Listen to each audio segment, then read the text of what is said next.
buddy? You all good, mate? Can you Good. hear me all right? Yeah, I can hear you all right and see you. Can you hear and see me? Yes, I can indeed, mate. I can see that Um, beautiful visage. as I say, unfortunately for you, you can see I can block the screen if anybody requests it. Thank you so much for joining me. This one is a really, really long time coming, to be honest. I think I'm glad to have you on. And to me, when I started, you were like the voice between you and Noel. When I started doing all my research, I'd go to bed and I'd just hear you just giving each other the quirky zingers and the one-liners. But before that, you actually fought yourself as well. So talk to us about how you got into MMA, how long ago, and why you got in yourself. Oh, mate, for me, I was a fan of the sport back before, when it was considered almost like fetish porn or something back in the day. Do you know what like you would speak to people about MMA and they'd be like people fighting in cage, and you would have to try and make the distinction between that and professional wrestling, and there was a unified rule set. You're talking back in the time when guys like, Ken Shamrock were like the notables, and Tito Ortiz, and then you started to gather traction with the likes of the Ultimate Fighter, and I started training maybe about 13, 12, 13 years ago, mate. So I've been Wow. involved. I've been involved in the sport as a practitioner for a very, very long time. Competed and then just progressed into commentary, which is an incredible way to still stay involved and connected with the sport because I genuinely love the sport from grassroots straight up to, like your UFC level and everything in between. Like it's for me, it's just there's nothing like it. Yeah, and like when you competed, you actually you transitioned into commentary because you actually got an injury, wasn't it? And Clan Wars then Yeah. asked you to step in. So tell us what it was like being asked to step in to do the commentary as well. What were your like emotions? Were you hesitant? Were you nervous? What way was that working out for you? But it's one of the I always been saying like MMA is one of the few things that I genuinely know, like I genuinely feel like comfortable in my knowledge of. Do you know what I mean? Yeah. So being able to, and I would be, I was commentating for years without being aware of it because like I'm sure everybody does. You're sitting with your friends and you're watching fights, and you end up like just conversationally. And I think if anybody listens to the type of commentary that that I do or that I'm a fan of, it is very conversational. It's not as perhaps polished as some other commentators or broadcasters. Just because I'm not coming from that broadcasting background. I'm not coming from like I didn't study anything to do with broadcasting or presentation or media. So I think the only difference a lot of the time is my commentary is that it does feel a little bit more conversational and perhaps a little bit more accessible to people when they're listening to it. Yeah, I think so too. I think when it's conversation like that and you're talking, you talk how you talk normally, you are who you are. And like that with Noel and then now with Paul Brown, like it feels like it's just two lads having a chat, but you know what you're talking about. And I find that the same because I never had a media background. I would have done presentations and working people like, how many questions do you plan on asking? Like, and they're like, what's your list? And I'm usually like, I have three. And then the rest, I just ad hoc. Like you say something to me and then I'm going to go, that's interesting. And then I'll just dive into that. And I think it runs easier as a conversation, in my opinion. And that's why I like your commentary. And I think that's what people like about your commentary. Like I said, you're saying it in latent terms for you're not over complicating situations, with big words that us MMA fans don't understand. Well, it's like you see when like you watch, you can watch a lot of commentary and it can be self-indulgent. Instead of just saying a takedown, you have guys going, oh, he hit an Ojimata or something like that, and then you're already completely alienating a demographic that may be tuning in for the first time, second time, third time, or maybe trying to learn about the sport. So if you can break it down to the commentary should never detract from what's going on. It should enhance, embellish. It should go hand in hand. Whereas you know straight away as soon as you hear a commentator whether they're a fan of the sport. That's another thing that really fucking annoys me. Generic sports commentators like you. What do you call your guy from ESPN? Stephen Thing Uh, Thing. Stephen A. Smith. Stephen A. Smith. Yeah, he was on one of the broadcasts for the UFC just when they'd started the partnership with ESPN, and he was fucking horrible. Like he was just like stuff that you would get away with, and like as a generic sports broadcaster, you will not get away with in MMA because, for my money, MMA fans are the smartest sports fans in the world because of how intricate and how nuanced the sport is. So if you're trying to sell them shit that they're not like that they blatantly know is not the genuine article, they'll call you out on it straight away, and that's another reason I love the sport. Yeah, and he did get called out. He was actually quite horrible about Donald Cerrone. Donald Cerrone, Uh, yeah. when McGregor came back, he said this, that, the other. And all it was, I think the occasion probably got to Donald. He said he wasn't feeling it come up to it. And Yeah. sometimes just, you know yourself as fighters, that just happens sometimes, especially with the amount of fights he's had. But like that, I don't like that. I would have, like you said, the distinction between pro wrestling and stuff like that. There was a pro wrestling commentator years ago because I used to love it. Jonathan Coachman, that was his name. But his Mm-hmm. angle was always to get into NFL or something like that. I don't like that. You want someone in it that loves the sport, and that's what you can hear come true when you and Paul talk, Andrew McGann, whoever is on the mic, when Noel was speaking, and that's what we love is so not only that you know what you're talking about, but you have a genuine interest, and especially the amateur scene, yourself and Paul and Andrew and the others, like you just seem so excited, as are we all at the shows, because what do you make of the level right now?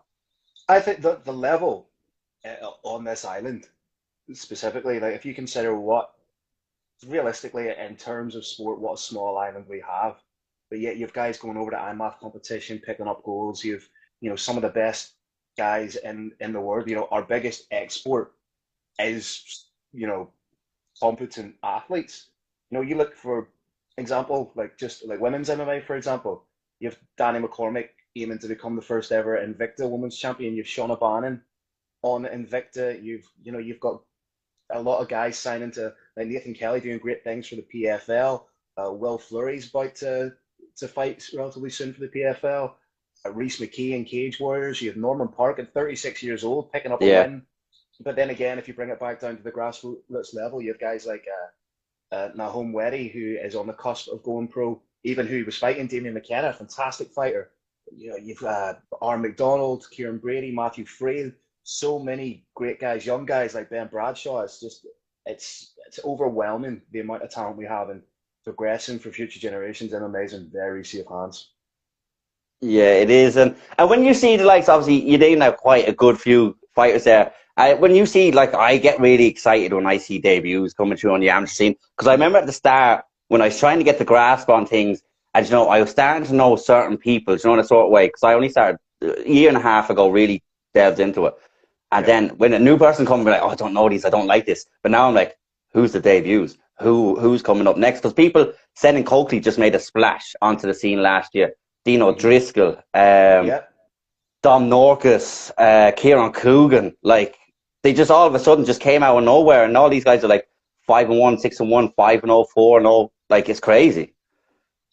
Yeah, again, it speaks to Conor McCarthy, who you've got on later, is another great example. What's he, 2.5 years into his amateur career?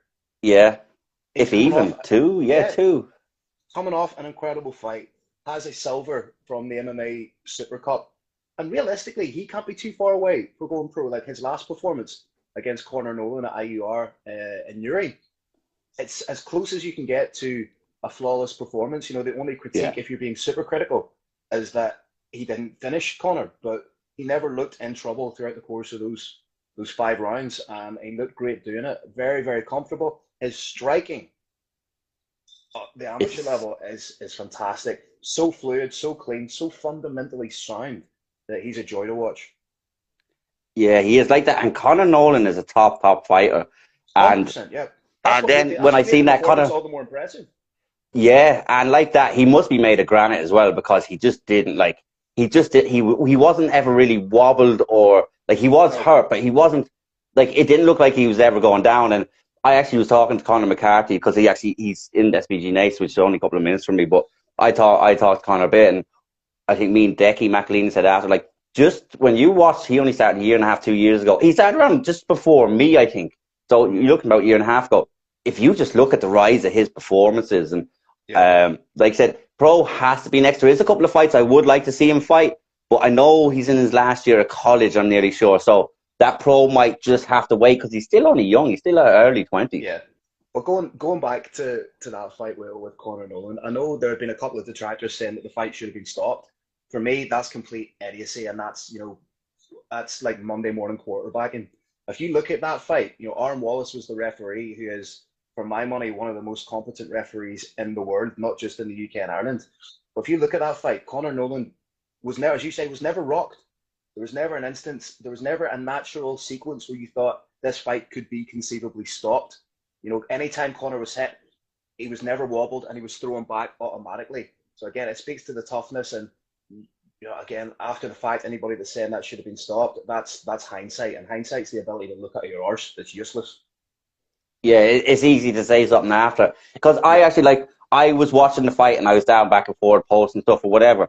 Then I looked up, it wasn't really till the fifth round till I noticed how bad his face actually was. And I was like, thinking, I didn't see anything that I thought was going to finish the fight at any stage. I was like, what? Like, I know I'd been watching it, but I wasn't fully tuned in. So I was yeah. like, what have I missed here? Like, Hmm. how was his face that? But like I said, it's easy to say after the fact that happened. I think obviously now I don't think there will be another 5 round fight because of it. But look, we all wanted to see it. Anyone who said they didn't want to see the 5 round fight is a liar. Because I think Decky put a poll up and everybody voted Yeah. yes.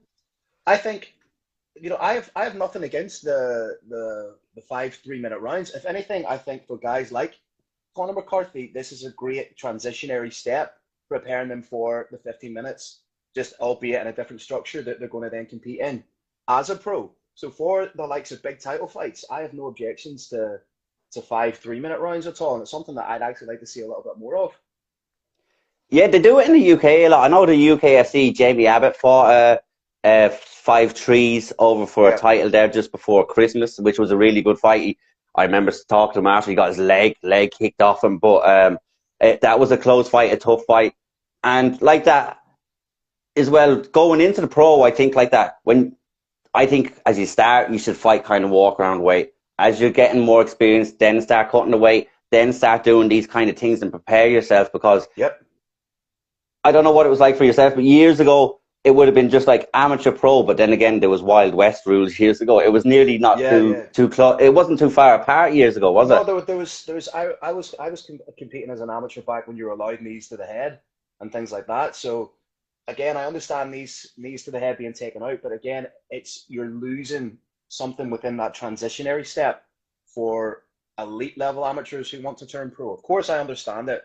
Taking knees to the head away at amateur, but then again, I think at the very very elite level of amateur mixed martial arts, there's something to be said for potentially including them. Yeah, it would be hard to. How would you make a distinction between what's elite and what's not? Like, Yeah. what kind of way can you? What variables are involved and what way it'd be something very hard to say. Well, you're elite and you're not elite, you know that sort of way. So Yeah. Well, it the way I see it it is, if you're competing for a belt, you should be considered elite. yeah, true. Like, look at Chanel Dyer, for instance. Look at her. She came straight out of amateur. You were there to witness that finish. With Mate, that, oh my God, how was that to witness? she looked. You see the talk to Chanel. You know yourself talking to her. She is Yeah, one of the most humble, unassuming individuals in mixed martial arts. But even as an amateur, if you look at her accomplishments in amateur MMA and in kickboxing, Muay Thai, K1, she's a savage. But the coolest thing about that was the calm that she exhibited in her professional debut, live on BT Sport. And her corner, I think it was Ash Grimshaw, her coach, called for the elbow with 10 seconds left. And so for her to just hit that with such synchronicity and completely KO her opponent, it was incredible. And that's her at 21 years old, 1-0 as a pro. At pro, I would love to see in a couple of fights her and Shauna Bannon run it back.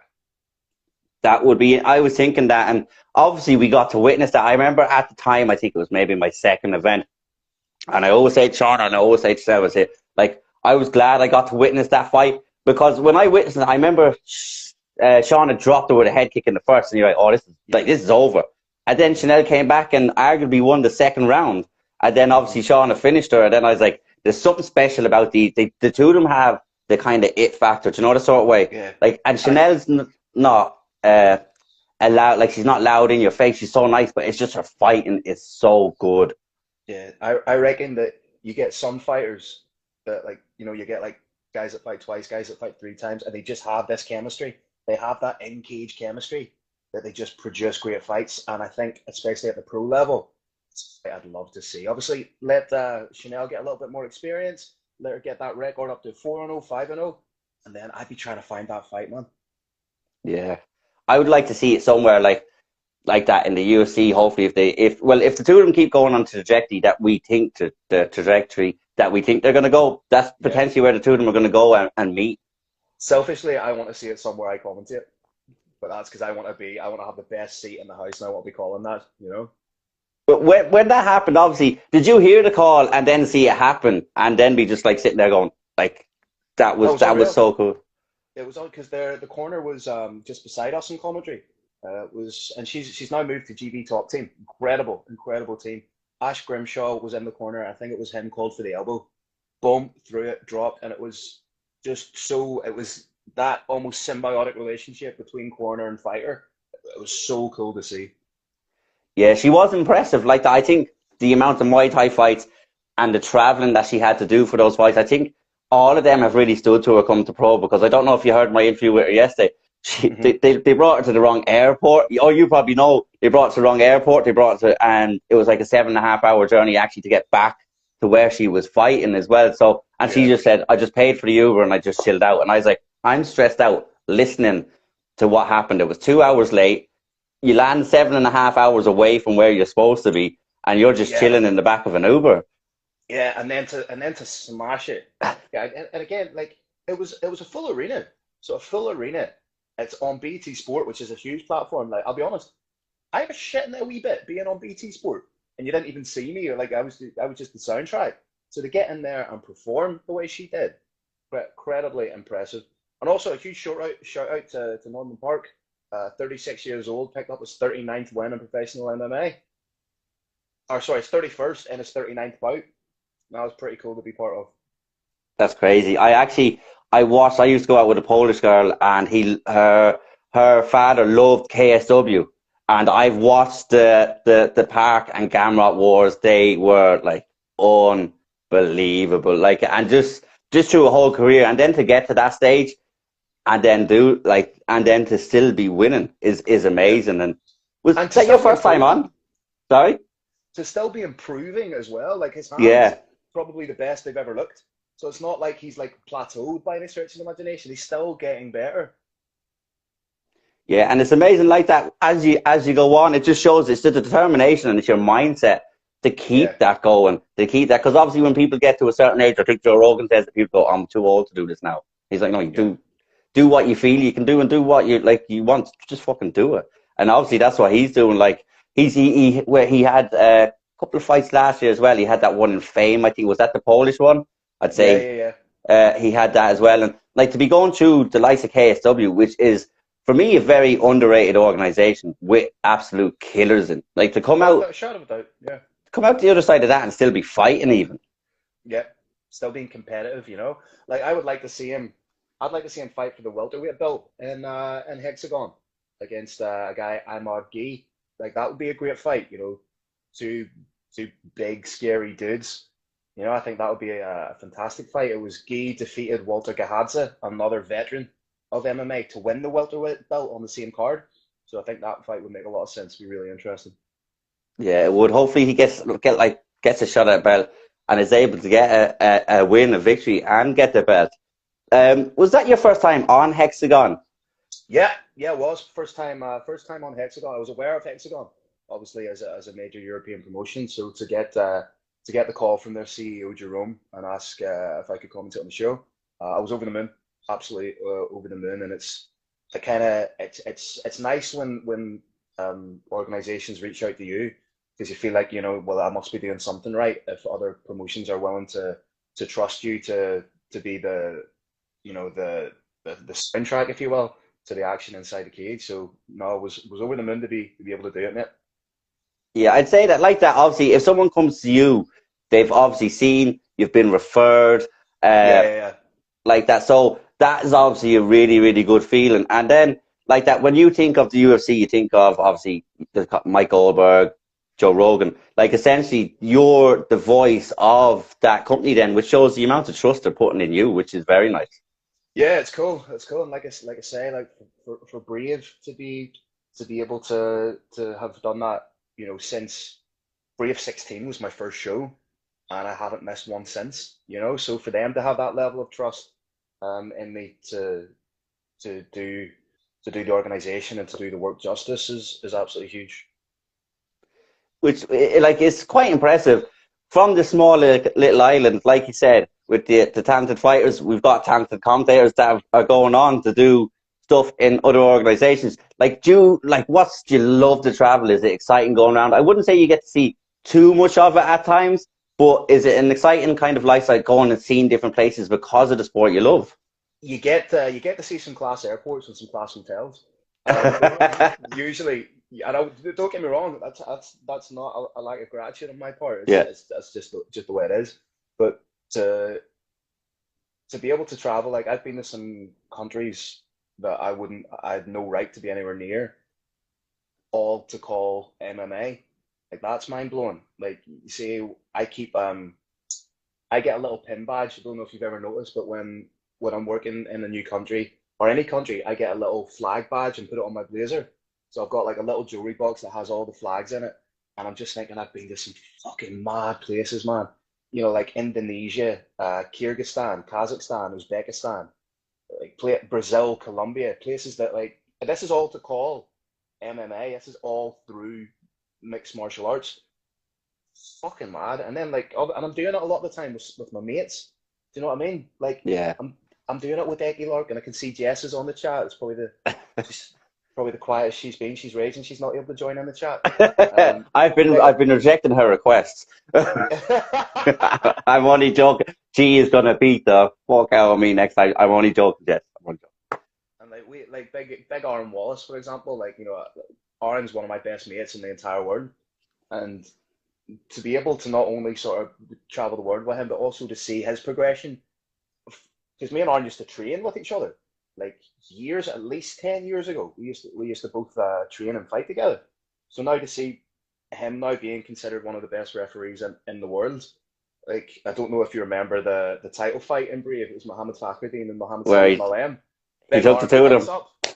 picks up the light heavyweight champion of the world, newly crowned, and picks up his corner man and frog marches them into the corner. Stuff like little moments like that that you can have and being able to share it with some of your best mates. It's mad like. Yeah, that was pretty cool. That went kind of viral.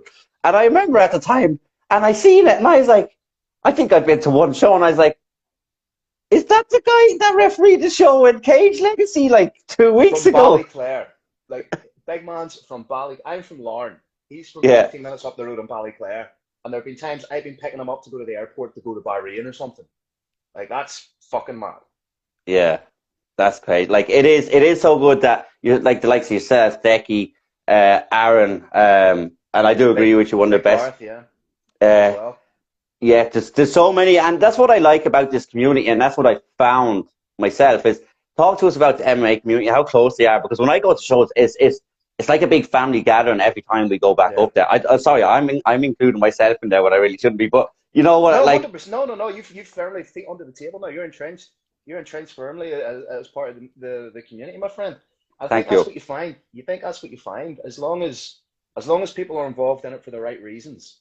Do you know what I mean? As long as people are involved in MMA, whether it be in your position in the media or my position in commentary or for whatever reason, as long as they're doing it for the right reasons, for the benefit of the sport, to promote the sport, and not for the sake of, say, self-indulgence or anything like that, that you're welcome with open arms and you're ingratiated and you become, a fully functioning, contributing part of the community. So it's great going to shows and seeing the likes of yourself, seeing Amy, like falling in with your mates and guys from the south that you only see at shows, stuff like that. It's lovely. It's really cool. It is good. And then when someone's not there, like if one of the people aren't there or something, Yeah, or and you're like, oh, where are you? Like, yeah, like that's it. Like, what was it? There was a show you didn't make, and I was messaging you, being like, "Where are you, big man? What's going on?"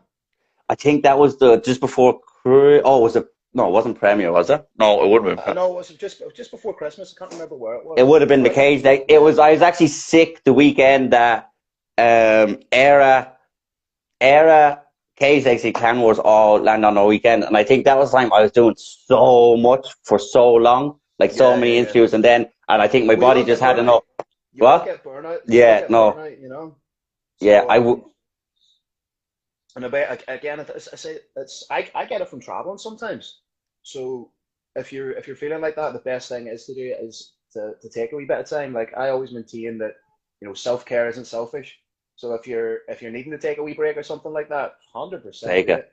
It's the same when I was fighting and competing. If there was a day that I felt not even physically fatigued, but completely mentally fucked, Yeah. I would have taken that day to look after myself. And I don't think that there's any shame or, you know, I think that speaks to your benefit, being able to take a little bit of time to look after yourself if things are getting a bit overwhelming or if you're just fucked mentally. Yeah, like that. I think with that, I took time because I was just going so fast. I said, right, I need to just kind of slow this down. Yeah. It's also my own fault for not structuring it properly as well, Joe. And I kind of like here, there, everywhere. So that's why I've come back and having a big week this week. And then I'm going to tone it down, and then I'm going to set certain days, certain times for interviews. Then I have certain slots for your own self care, whatever. Short term goal planning, mate. That's what it's about. Yeah. Yeah, because that's what everyone looks at the long term. But to get to that long term, you need little goals in between, and you're going to get goals that you never really knew you had in the grand scheme of things. And I actually find that interesting what you said though about like when you need a day. Do you think fighters suffer from because they're fighters and their mentality that if they're not feeling the best sometimes, or they might just feel a little bit off, that they'll go in and potentially aggravate uh, an injury or even mentally just drain themselves? But I think that that kind of ethos of, like, you know, you have to train 7 days a week and run yourself into the ground, um, is dissipating within mixed martial arts. I think as we become more aware of, you know, the physicality and linked in with mixed martial arts and a lot of the science behind it, you see guys working with nutritionists, you see guys working with strength and conditioning coaches, sports performance coaches. The more we understand about the sport, the more that's going to inform how we look after ourselves. So I think nowadays in the modern era, you're seeing guys taking a day to recover, to look after yourself. It's such a cliche, but it's about training smarter, not necessarily harder a lot of the time. So I think you're seeing fighters being able to do that now. I think they're being more aware and more scientifically orientated about what they need to perform. And again, like there's such a there's so much more involved in it now, especially even at the amateur level. You see amateurs working with performance coaches outside of MMA, and it's incredible to see just the progression and evolution of the sport. Obviously, your diet and your nutrition and everything is intertwined with that. But you know, you've got guys that are training in MMA that know as much as somebody who's done a 12-week PT course. Do you know what I mean? Yeah. It shows just how intelligent these fighters are and how much they do look after themselves now. Yeah, they do. And even from an amateur level, you see guys working with nutritionists, the likes of Yannick, Stephen Floyd. There's quite a few. And then a lot of people go to John Connors, Hmm. strength condition, and there's so many more. And like that, they have the site, like Yannick, Stephen, John, whatever. They actually have the degrees, they have whatever behind it to do Yeah, it. yeah, Because yeah. I would assume years ago, like you said, when MMA was considered the cage fighting, this, that, and the other, the training wouldn't have been the best either, and like that, it would have been more. You do as much as you can while you can. Whereas these guys be like, no, you need to eat this, you need to take rest here. Because I went to see, I interviewed someone for MMA in depth, and it was their day off. They said, no, I've done so much during the week. They actually told me I need to rest today. Yeah. Like that Or was his rest day. even understanding things like carbs aren't the enemy. Like you need carbs to function. Like you see the people that tell me like, oh, I don't eat any carbs during fight camp. Like, what the fuck are you doing that to yourself for? You're torturing yourself. You need carbs in order to transfer into energy. Yeah, like you can work on restricted carbs, but yeah, if you're going to training with, I've done it myself, going to training not fueled, you're fucked. Then imagine going into a fight like that, not fueled, Oh, you're not at your best performance, and that's what all these guys do. The nutritionists, strength and conditions, and then the MMA all kind of work in tandem together to then yeah. get your peak performance, and that's what you want. And I think that's what we're seeing now on this island It's just the high performing amateurs, high performing pros. Like we had Janderson and Andrews go away the weekend as well, and Hmm. they won. Obviously, unfortunately, Jer and Ryan didn't get the decision they want, but we've just got an island full of killers at the minute, I think. Yeah, 100%. Like you say, like Andreas can't be too far away from a big call up. And I think so too. he's still the only man to beat Ian Gary. People forget that. People don't give Andreas his due. Like that man's a killer, and the dedication that he has to the sport, and he's never got anywhere by running his mouth either. You know, Yeah. it's pure talent and hard work and graft that is putting him in the crosshairs of big promotions. Exactly. And then like that, he's been on a couple that were on Fight Pass. One of the favourite fights he probably hate, like, though, actually who he went away with, Jensen, that was one of the craziest fights. What was it like? You did call that, didn't you? I'm I nearly sure I did, could. yeah, yeah, yeah, Yeah. yeah, yeah. I called What that was it fight. like calling that? You just knew you were looking at two super high level guys. You know, I've been lucky to be involved in Andreas's career purely as a commentator, but from the very, very early stages of his amateur career. So it's just, and like I say, like he's such an entertaining fighter to watch, but he's also such a good lad. Do you know what I Yeah. mean? He would never pass you like without saying hello or without stopping for a chat or messaging or something. So it's great to see someone like him perform. But the performances he had on some of the performances he had on Clan Wars were incredible. Yeah, they were very good. And Janderson is another. I love his style. He goes. It's kill or be killed with him, and he's Yeah. never been in a boring fight. So obviously, congratulations to them. But talking about fighting, you yourself, obviously, you fought, but you were also a bare knuckle boxer. Do you want to talk to us about how that came about? I'm still an active bare knuckle Yeah, boxer. still the Yeah, champ, the first champ. still, yep, still got a nice shiny belt kicking about. But yeah, that got involved because the promoter got in touch with me and asked me if I would commentate for his show, and I was like, oh well, if you put me on the card to fight, I'll do both because I had a real I'd always kept an eye on bare knuckle, and obviously like with my knees completely shot, so any sort of grappling or anything is done for me now. But it was like bare knuckle, despite the aesthetic of it, despite it looking so brutal, it's so much more cerebral than glove boxing for me. Because glove boxing, you can land like 4 or 5 shots, like full pelt and get out. But you can't do that in bare knuckle or you're going to break your hand. So you need to be a little bit more selective with your shots and a little bit more strategic in trying to find openings. Because I mistimed an uppercut in the bare knuckle fight. And with a glove, I'd have been fine, but because it was bare knuckle, I smashed my hand to bits. You know, Yeah. little things like that you need to think of, and you know, trying to find your angles whilst also protecting yourself. It's so interesting, just such a chess game. Yeah, it's like that because with boxing, when you've got the gloves as well, Yeah, they're an aid of defense as well. That obviously the gloves are so big, yeah. but like you said, you have to pick your shots because some of them after a couple of minutes, you're just looking at them going, "Fuck, his hand is gone. His hand is gone." Oh What yeah. led you to want to do it Um, I thought I as would be opposed okay. to traditional boxing? I fought traditional boxing, and I didn't really enjoy it. I just thought it was too. It wasn't. I don't know what it was, but like the bare knuckle just seemed a little bit faster, a little bit more strategic, a little bit more jeopardy as well, which I found entertaining. So I just, yeah, I fancied it and thought because I wrecked my knee, I focused a lot on my striking and slowly but sure, like I'm not a good striker by any stretch of the imagination, but I'm quite unorthodox. You know, I'm a southpaw. I keep my hands low. I'm more predicated on head movement than I am actively covering up. So little things like that, I think, make it difficult to get reads on what I'm doing because half the time I don't know what I'm going to do.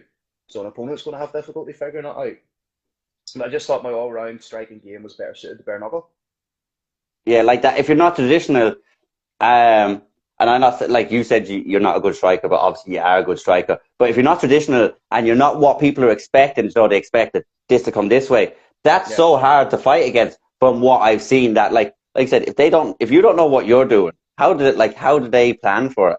And with the obviously you won the belt, but there was a last minute change as well. The venue, like, did that affect your lead up to the fight? Did that affect you preparing for the fight, or you just knew it was going to work out?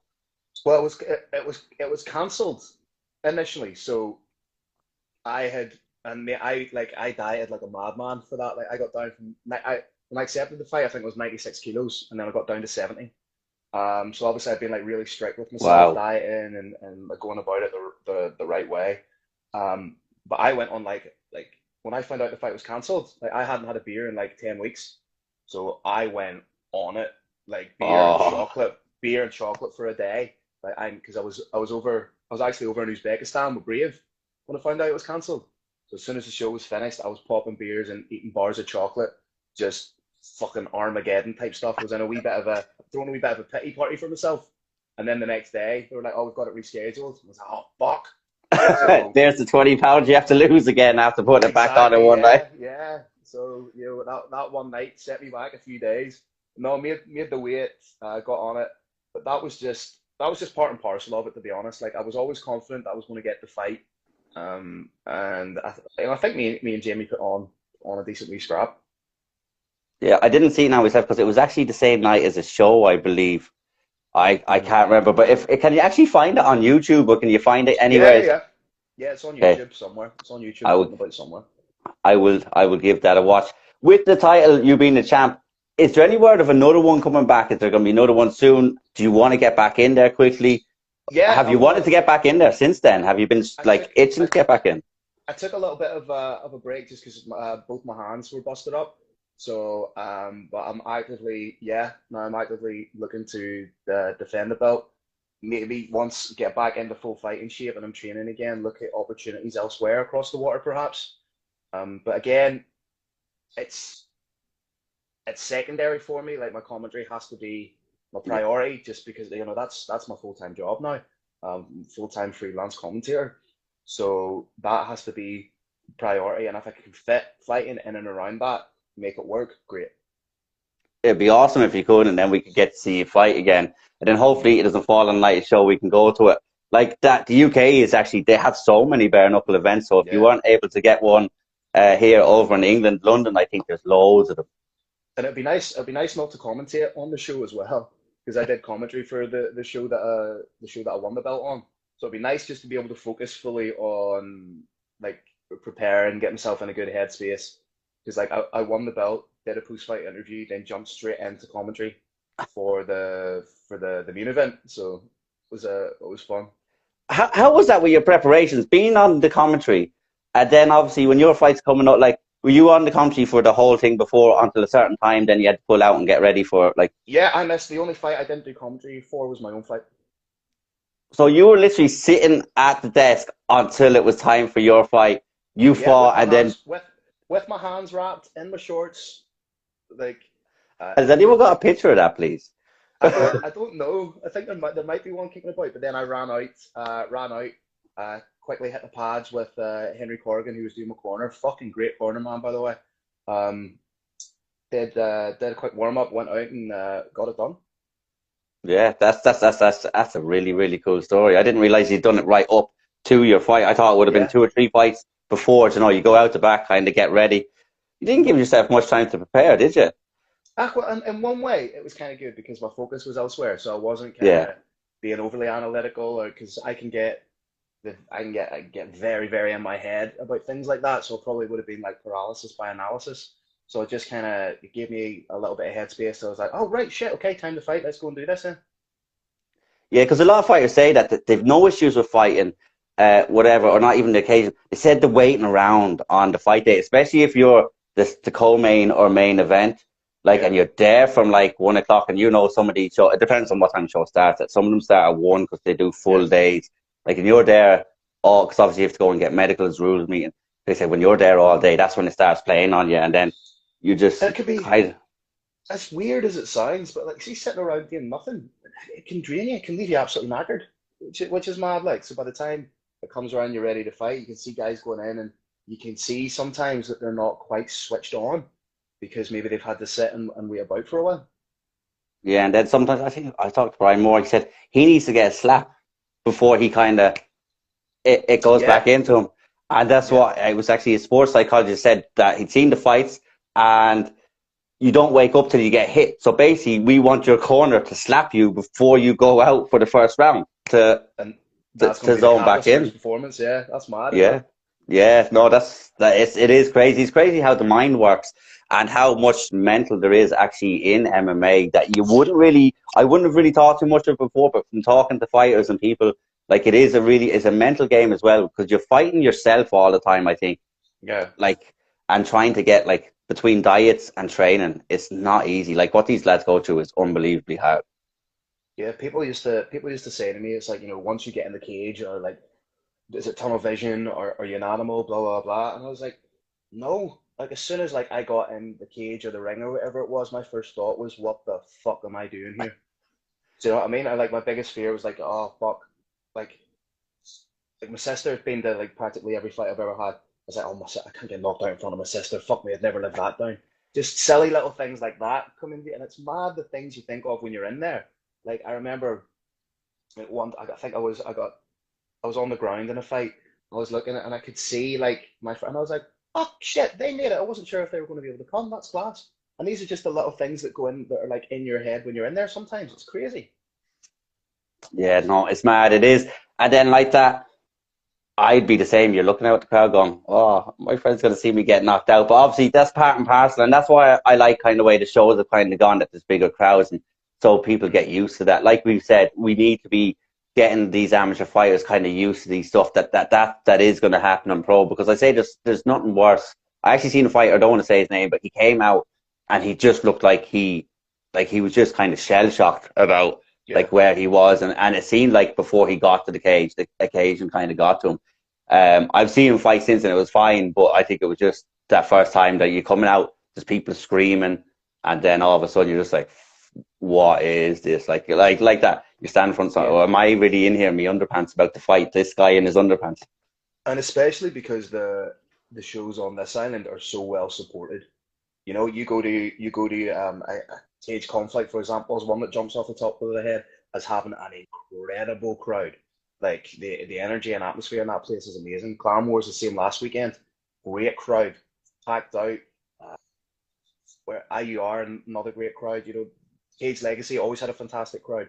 So because these shows are so well supported, you're guaranteed a big crowd, and that big crowd, if you're not used to it, can be very intimidating. Yeah, and especially if you're going to be fighting potentially, because obviously a lot of them like cage conflicts run by like Liam Shannon, and then a lot of them are run by clubs, so they're going to have Mm-hmm. their fighters. If you're fighting one of their fighters on their home show, Mm-hmm. that might be a bit intimidating as well. Like I said, the Belfast crowd are raucous, they're rowdy. I love it though, I love it, but I could only imagine if your debut or if, like it's your second fight, you haven't fought in front of a crowd like that, and you come out and that place is rocking and they're booing you, and I can only imagine what's going through a fighter's head at that time. But then again, this is something that if you want to progress to be like that top level amateur, a burgeoning pro, a successful pro, these are the things you're going to encounter. So to be exposed to them at the earliest level is only going to benefit a fighter's career. True, because I think they should try and fight. Obviously, it's nice to fight on home soil or in your own county or whatever. Yeah. But if you like you said, if you want to be the top of the top, you're going to be UFC. You're going to be in different countries. You're never really, especially in our country with the UFC, unless something special comes around and Connor fights Paddy Pimblett or something crazy happens that Yeah. two Irish people fight. You're not. I don't think we're really going to see a UFC back here anytime soon. You'll get a Bellator, which is good because they actually bring the home guys in and give people like their first pro debuts. But I think you need to get used to going away and not being the hometown person. No, I agree 100%. So again, being able to like go, say if you're a guy from the north going down south and fighting the local guy is great. Transversely, a guy from the south coming up and fighting a guy from the north, like, it's only going to benefit you going forward. Yeah, perfect. I'm going to let you go. Is there anything you want to say before you go, or anyone to shout out? I want to thank you so much for your time. I really enjoyed. This is just like what we would actually talk when we're actually Yeah, yeah, yeah, at the yeah. show. So Just yeah, no, just thank you very much for having me on. I think the work you do is fantastic, giving fighters a platform and being genuinely interested in the fighters. Uh, I don't know, big shout out to anybody who's ever let me commentate on their show. It's amazing the the work I'm getting to do at the minute. From Brave right down to any show on the island that's happy for me to work for them, including new shows like RFC, who I'll be working with on the 25th of March. They've got a stacked card coming up with some great shows. And it's just class. It is good. And actually, one more question before you go. How does it feel for you? Because you said obviously this is your full time kind of gig now. Yeah, Obviously with what you've gone on with Brave and all the other things. Like, how does it feel that this is your job? Like, did you ever mad, imagine that you'd be getting paid to do something you love like this? madness. It is madness. You know, like as I said, like I didn't come from a background of like journalism or anything like that. So again, sometimes I think people get a little bit annoyed at me. They kind of feel like I've lucked out because there's the amount of times I get messages from people who are like, I done my degree in this and I'm trying to break into broadcasting. You know, what university did you go to for broadcasting? I was like, I didn't. I just happen to have a propensity for talking shite about a sport that I love, and it's serving me so fucking well. But yeah, being able to do something I love is something that I never take for granted. Um, it's never lost on me whatsoever, and I just hope that I can continue to do it for as long as people let me. You know, but like you said earlier, I think people want you and like you because of not the hard skills of the degree, the this, the that, the other, but the soft Yeah, skills. How personable you are, how enthused you are, how much you know, how interested you are. Like all those soft skills add up to a lot more than one of the hard skills. I think because, like you said, you can get someone who's just a run of the mill. They might be enthusiastic, but they might be going to be too proper, like you said, that are kind of monotone or whatever. Whereas I can feel the passion with you when you speak. When someone gets knocked out, I'm like, oh, here comes Phil. actually taking the headphones out. No, um, again, that love of the sport and that kind of delivery was very much informed by Noel O'Keefe. You know, I learned everything. I learned everything about commentating from Noel O'Keefe. I was very much under his wing, and he was always so great with his time. If ever I had questions about commentary or anything like that, so I really do owe a massive, massive debt of gratitude to Noel O'Keefe. and actually, when he actually done that you didn't know that was happening, did you? Or did you? Did you know that was coming? That he wasn't good? That was his last show that day. Yeah, You I knew did. it was coming, so it was genuinely emotional. Do you know what I Uh, mean? Because he's such a stable and rightfully so, of Irish mixed martial arts.